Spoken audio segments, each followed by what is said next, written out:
अरे इतने ध्यान से अखबार में देखकर क्या पढ़ रहे हो? कहीं किसी सुंदर लड़की की तस्वीर तो नहीं देख रहे हो? सीमा प्रमोद की पहली बीवी थी, जिसका बहुत साल पहले ही देहांत हो गया था। लेकिन मरने के बाद भी सीमा प्रमोद का पीछा नहीं छोड़ती है। वो पूरे घर में सिर्फ प्रमोद से ही बात कर सकती थी। अरे ओ पूजा की माँ, कम से कम मेरी उम्र का तो लिहाज करो। इस उम्र में क्या मैं लड़कियां देखूंगा? अरे उस कहावत में कुछ तो सच्चाई होगी ना, कि बंदर बूढ़ा होने के बाद भी गुलाटियां मारना नहीं भूलता। इधर तस्वीर में से निकल कर आकर देख, आज का अपना वास्तु पढ़ रहा हूँ, बंदर गुलाटी। अरे इस अखबार में सब बेकार की चीजें लिखी होती हैं। रे इधर आओ, मेरे पास आओ। आज मैं तुम्हारे हाथ की रेखा देखकर बताती हूँ कि तुम्हारी जिंदगी में अब कौन सा नया तूफान आने वाला है। अच्छा, तो मरने के बाद ज्योतिष शास्त्र भी पढ़ने लगी? हाँ, अभी अभी मैंने एक ब्राह्मण की किताब से ज्योतिष शास्त्र पढ़ा है। अच्छा। हाँ, मैं तुम्हारे माथे की लकीर देखकर बता सकती हूँ कि तुम में और उषा के बीच अभी 2 घंटे झगड़ा होने वाला है। अच्छा अच्छा, और अगर नहीं हुआ तो? लगा लो शर्त। अच्छा चल ठीक है, बोल कितने कितने की शर्त लगी? ठीक है, चलो लगी शर्त। अगर तुम जीते तो मैं आज पूरा दिन तुम्हें परेशान नहीं करूंगी, और अगर मैं जीती तो तुम्हें मुझे एक सोने का हार लाकर देना पड़ेगा। ठीक है। क्या? नहीं नहीं नहीं नहीं। कि तभी उसके घर पर सुमन आती है। सुमन उनकी पड़ोसन होती है। अरे कोई है क्या घर में? हाँ सुमन आंटी, अंदर आओ। आंटी मत कहो पूजा मुझे, अभी मेरी उम्र ही कितनी है। हाँ हाँ, कितनी है कितनी, हमें भी बताओ। आपकी पूजा से बस 2 साल ही बड़ी होंगी ना भैया। अरे भैया मत कहो। तो अब क्या वो तुमको पियाजी बोलेगी? हाँ हाँ पूजा आंटी, आप बस मुझसे 2 साल ही बड़ी हैं। आंटी मत कहो मुझे, हाँ नहीं तो। हाँ हाँ बैठिए। अरे पूजा, उषा घर में नहीं है क्या? उषा प्रमोद की दूसरी बीवी होती है। आंटी आंटी मत कहो, हाँ नहीं तो। वो मम्मी अंदर ही है, अभी आती ही होंगी। अरे सुमन तुम आओ आओ और बताओ कैसी हो तुम? उषा मैं तो एकदम मजे में हूँ। अरे पूजा, अपनी आंटी के लिए चाय लेकर आओ। आंटी मत कहो, हाँ नहीं तो। अरे सुमन कुछ काम था? अरे नहीं नहीं उषा, कुछ खास काम नहीं था, वो तो मैं तुम्हें ये अपनी साड़ी दिखाने के लिए आई हूँ। हे भगवान, अब क्या होगा मेरा? देखा, मैंने कहा था ना, जीत गई ना मैं शर्त। हाँ तो चुड़ैल की बात सच्ची हो गई, अब होगी घर में महाभारत। क्या तुमने मुझे चुड़ैल कहा? अरे नहीं नहीं, तुम तो बहुत अच्छी हो। अरे बाबा सुमन, ये साड़ी तो बहुत सुंदर है ना सुंदर? कल मोहन के पापा ने मुझे लेकर दी है, पूरे 500 रुपए की साड़ी है ये। अच्छा 500 रुपए की साड़ी? क्यों, किसी की शादी है क्या घर में? अरे नहीं नहीं, वो तो मोहन के पापा ने बस ऐसे ही ला कर दी मुझे ये साड़ी। अच्छा अच्छा, सुमन बैठो ना, चाय पानी पियो। अरे नहीं उषा, अभी तो मुझे जाना है, अभी तो पूरे गांव की सभी औरतों को मुझे ये साड़ी दिखानी है। ऐसा कहकर सुमन वहाँ से चली जाती है। ए जी, कितनी अच्छी साड़ी है ना, मुझे भी दिलवा दो ना। हाँ साड़ी भी अच्छी है और उसे पहनने वाली भी। क्या कहा तुमने? अरे नहीं नहीं, मैं कह रहा हूँ कि वो साड़ी तुम पर ज्यादा अच्छी लगेगी। तो फिर दिलवा दो ना मुझे भी ऐसी साड़ी।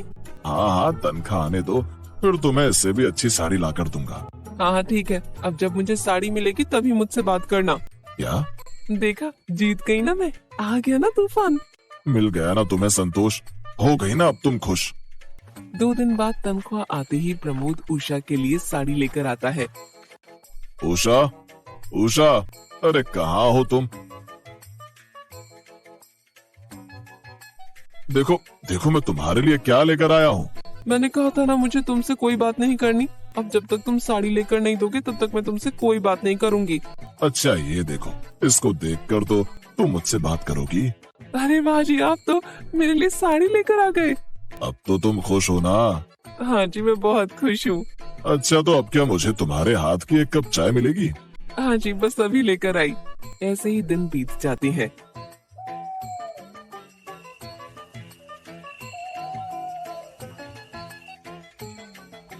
एक दिन,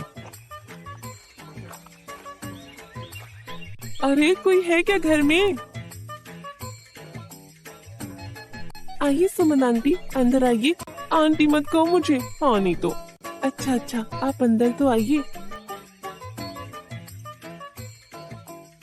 अरे सुमन आओ आओ, आज यहाँ कैसे आना हुआ? अरे उषा, मैं तो बस तुझे ये हार दिखाने आई थी। अरे वाह, ये तो बहुत सुंदर हार है ना पूजा?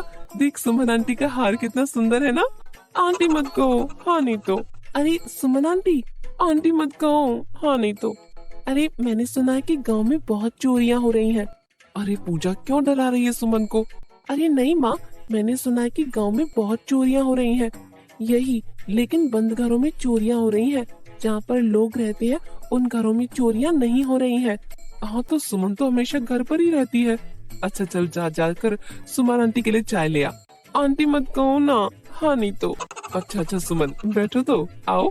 अरे नहीं नहीं उषा, मुझे कुछ नहीं पीना, मुझे जाना है। हाँ, अभी तो आप पूरे गांव की औरतों को अपना हार दिखाने जाओगी, है ना? और क्या, चल ठीक है, मैं जाती हूँ। ऐसा कहकर सुमन वहाँ से चली जाती है। माँ, अब क्या पापा से हार के लिए बोलोगी? नहीं बेटा, मुझे पता है हमारे घर की क्या हालत है। जो वो मुझे दे सकते हैं मैं उनसे बस वही चीज मांगती हूँ। मैं उनसे ऐसी कोई चीज नहीं मांगूंगी जिससे उन्हें दुख पहुँचे।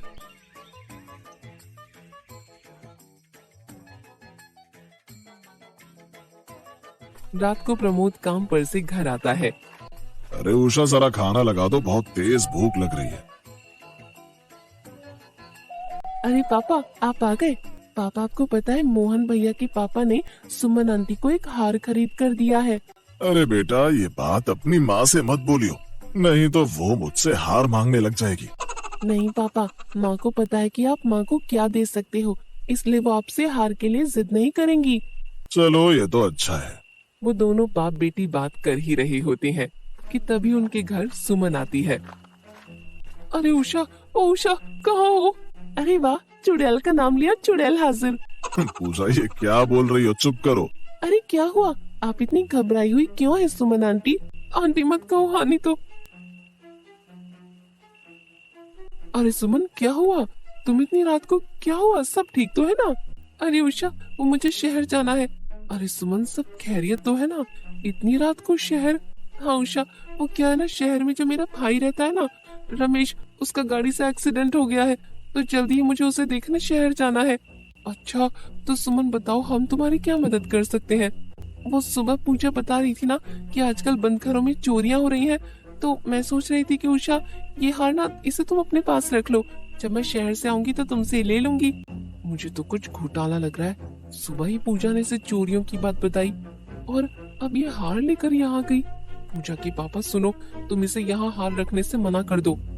अरे नहीं, हम इसे यहाँ कैसे रख सकते हैं? अरे कोई नहीं, सुमन तुम जाओ और ये हार मुझे दे दो, मैं इसे संभाल के रखूंगी।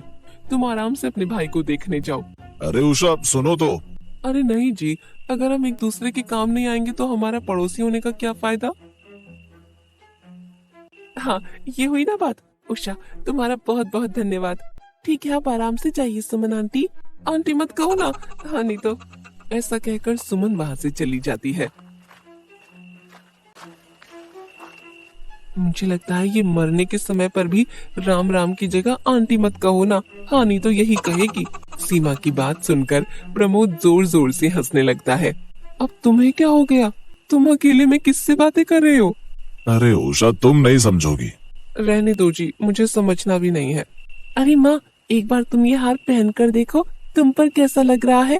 नहीं, कोई जरूरत नहीं है, ये किसी की अमानत है। अगर टूट फूट गया तो लेने के देने पड़ जाएंगे। जाओ और इसे जाकर अलमारी में रख दो। अरे पापा, एक बार माँ को पहनकर देखने तो दो। नहीं, एक बार मना कर दिया ना। जाओ, इसे जाकर अंदर रख दो और चले जाओ, मुझे बहुत तेज नींद आ रही है। अरे तुम अभी बोल रहे थे कि तुमको बहुत तेज नींद आ रही है, तो अब ये उल्लू की तरह आंखें क्यों चमका रहे हो?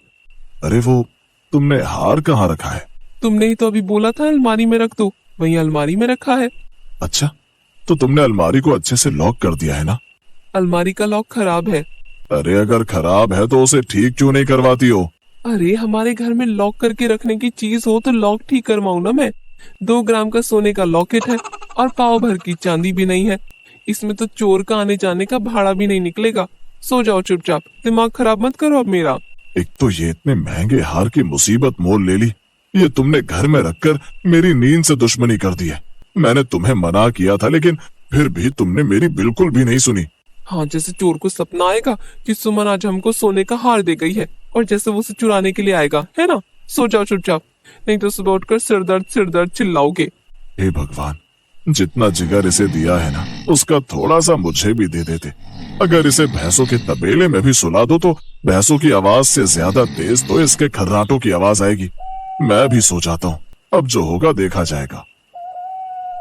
उधर सुमन का भाई सुमन से बोलता है, अरे दीदी, जैसा मैंने तुमसे कहा था तुमने वैसा ही किया है ना?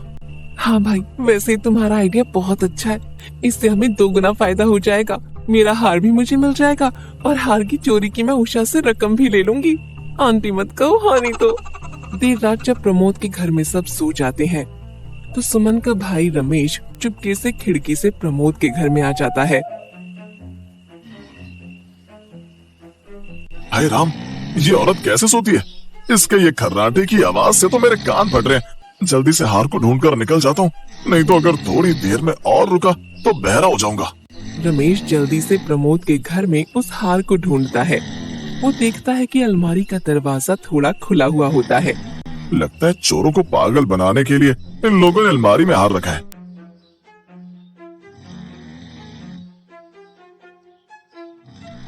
अरे वाह, आखिर मुझे हार मिल ही गया।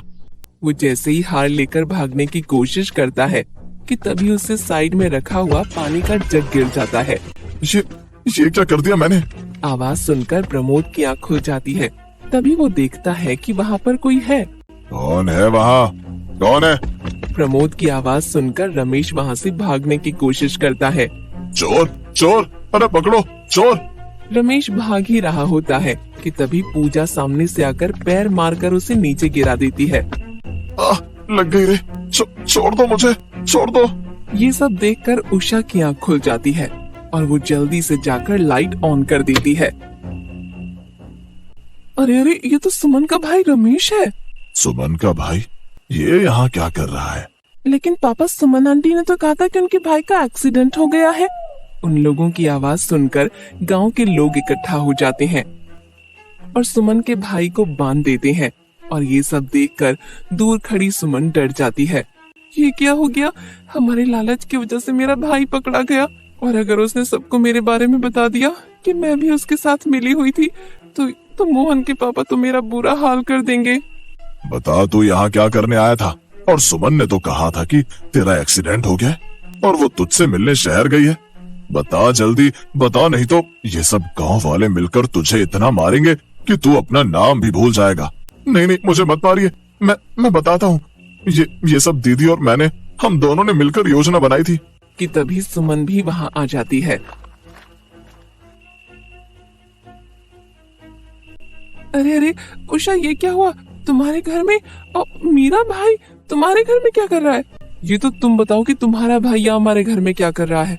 और तुम तो इसको देखने शहर गई थी, इतनी जल्दी कैसे आ गई? अरे वो मैं इसे ही देखने गई थी, लेकिन किसी ने बताया कि किसी ने हमारे साथ मजाक किया है, इसलिए मैं वापस आ गई। अच्छा, लेकिन तुम्हारे भाई ने तो बताया कि तुम कभी शहर गई ही नहीं थी और ये सब तुम दोनों भाई बहनों ने मिलकर चोरी करने की योजना बनाई है। अरे अरे, ये क्या बोल रहा है? ये झूठ बोल रहा है, मैंने कोई योजना नहीं बनाई। दीदी, आप झूठ क्यों बोल रही हो? आपने तो मुझे शहर से यहाँ चोरी करने बुलाया था। सुमन, तुम्हारा और तुम्हारे चोर भाई का खेल खत्म हो गया है। तुम दोनों के बारे में हमें सब पता लग गया है। उषा उषा, मुझे माफ कर दो, मेरे अंदर लालच आ गया था, मुझे माफ कर दो। माफी तो आपको बिल्कुल नहीं मिलेगी सुमन आंटी। आंटी मत कहो, हाँ नहीं तो। प्रमोद पुलिस को फोन करके बुलाता है।